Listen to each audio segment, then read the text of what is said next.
Damar Wulan dan Menak Jinggo. Kisah dari Provinsi Jawa Timur. Pada saat Ratu Ayu Kencana Wungu bertahta di Kerajaan Majapahit, tersebutlah sebuah daerah bernama Blambangan yang terletak di Banyuwangi. Daerah itu dipimpin oleh seorang adipati sakti yang punya tanduk kerbau di kepalanya. Namanya Kebo Marcuet. Lalu diadakanlah sebuah sayembara. Barang siapa sanggup membunuh Kebo Marcuet, maka berhak menjadi adipati di Blambangan dan akan dijadikan suami ratu. Ratusan pemuda ikut dalam sayembara itu, termasuk Jaka Umbaran. Semuanya tak mampu mengalahkan Kebo Marcuet. Maka Jaka Umbaran pun maju. Dia cukup percaya diri karena tahu kelemahan Kebo Marcuet. Ternyata Jaka Umbaran ini adalah cucu dari Ki Angger Pamengger, yaitu guru dari Kebo Marcuet. Pertarungan berjalan cukup seru. Jaka Umbaran memiliki senjata gada wesi kuning. Dengan senjata itu, dia berhasil mengalahkan Kebo Marcuet. Kemenangan Jaka Umbaran disambut gembira oleh Ratu Ayu. Dia pun langsung diangkat menjadi adipati Blambangan yang kemudian dikenal dengan sebutan Menak Jingga. Akibat perang seru dengan Kebo Marcuet, wajah Menak Jingga rusak dan tubuhnya bongkok. Ketika Menak Jingga menagih janji untuk menjadi suami Ratu Ayu, sang ratu mengelak sebab dia kecewa Menak Jingga tidak lagi tampan. Merasa geram dengan penolakan Ratu Ayu, Menak Jingga pun menyiapkan pemberontakan terhadap Majapahit. Lagi-lagi, Ratu Ayu mengadakan sayembara. Barang siapa yang berhasil membunuh Menak Jingga berhak menjadi adipati Blambangan dan Ratu Ayu berkenan menjadikannya suami. Para pemuda mengikuti sayembara itu. Satu demi satu, para pemuda mengikuti sayembara itu, namun tumbang. Mereka tak kuat menghadapi gada wesi kuning milik Menak Jingga. Tersebutlah seorang pemuda bernama Damar Wulan. Dia seorang penjaga kuda istana. Wajahnya tampan dan rupawan. Damar Wulan ingin mengikuti sayembara tersebut. Maka dia pun minta izin pada Ratu Ayu untuk mengikuti sayembara itu. Baiklah Damar Wulan, kamu boleh mengikuti sayembara itu.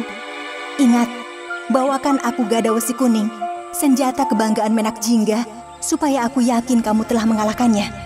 Damar Wulan pun berangkat. Namun diam-diam, Layang Seta dan Layang Kumitir mengikutinya. Mereka bermaksud merebut gada itu seandainya Damar Wulan menang. Damar Wulan langsung menantang Menak Jingga saat tiba di Blambangan. Anak kemarin sore menantangku. Ayo kemari, biar ku kalahkan kamu sekarang juga. Maka pertarungan sengit berlangsung. Sayang, kekuatan gada wesi kuning tak mampu dilawan Damar Wulan. Dia pingsan dalam pertarungan itu. Menak Jingga memasukkannya ke dalam penjara. Tanpa diduga, dua selir Menak Jingga, Dewi Sahita dan Dewi Puyengan, jatuh hati dengan Damar Wulan. Diam-diam mereka menyelinap ke dalam penjara dan menyembuhkan luka Damar Wulan. Jangan khawatir Damar Wulan, kami tahu kelemahan Menak Jingga. Sebenarnya dia tak berdaya tanpa senjatanya. Kamu harus mendapatkan senjata itu. Tapi bagaimana caranya? Kami akan mendapatkannya untukmu. Maka Dewi Sahita dan Dewi Puyengan pun menyelinap ke kamar Menak Jingga dan mencuri gada wesi kuning. Mereka menyerahkan senjata itu pada Damar Wulan. Mereka juga membebaskan Damar Wulan. Selepas dari penjara, Damar Wulan sekali lagi menantang Menak Jingga. Menak Jingga sangat terkejut sebab Damar Wulan memiliki senjatanya. Damar Wulan, dari mana kamu mendapatkan senjataku? Damar Wulan tidak menjawab, namun justru langsung menyerang. Pertarungan sengit berlangsung. Kali ini Damar Wulan berhasil membunuh Menak Jingga dengan senjatanya sendiri. Damar Wulan pun membawa senjata itu dan pulang ke Majapahit. Saat dia sedang beristirahat, Layang Seta dan Layang Kumitir yang sejak dulu membuntutinya mencuri gada besi kuning darinya. Mereka segera membawa senjata itu ke hadapan Ratu Ayu. Damar Wulan yang merasa diperdaya segera menyusul ke istana. Dia menyanggah jika Layang Seta dan Layang Kumitir bukan orang yang mengalahkan Menak Jingga. Ampun Ratu, mereka mencuri gada itu dari saya saat saya dalam perjalanan pulang ke Majapahit. Sebenarnya sayalah yang sudah mengalahkan Menak Jinggo. Bohong Ratu. Damar Wulan dipenjara di Blambangan. Dan kamilah yang berhasil mengalahkan Menak Jinggo. Buktinya gada ini di tangan kami. Pertengkaran terus berlanjut sehingga Ratu Ayu menjadi bingung. Berhentilah kalian bertengkar.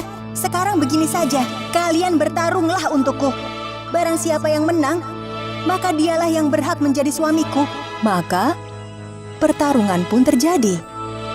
Damar Wulan mengerahkan seluruh kesaktiannya saat dia dikeroyok oleh Layang Seta dan Layang Kumitir. Sementara itu, Layang Seta dan Layang Kumitir terus menyerang Damar Wulan. Namun mereka tak sebanding dengan kesaktian Damar Wulan. Akhirnya, Damar Wulan pun berhasil melumpuhkan mereka. Akhirnya, Layang Seta dan Layang Kumitir mengakui kesalahannya. Damar Wulan pun diangkat menjadi Adipati Blambangan. Kali ini, Ratu Ayu mau diperistri Damar Wulan yang masih tetap tampan setelah bertarung dengan Menak Jingga. Mereka pun menikah dan memimpin Majapahit dengan baik.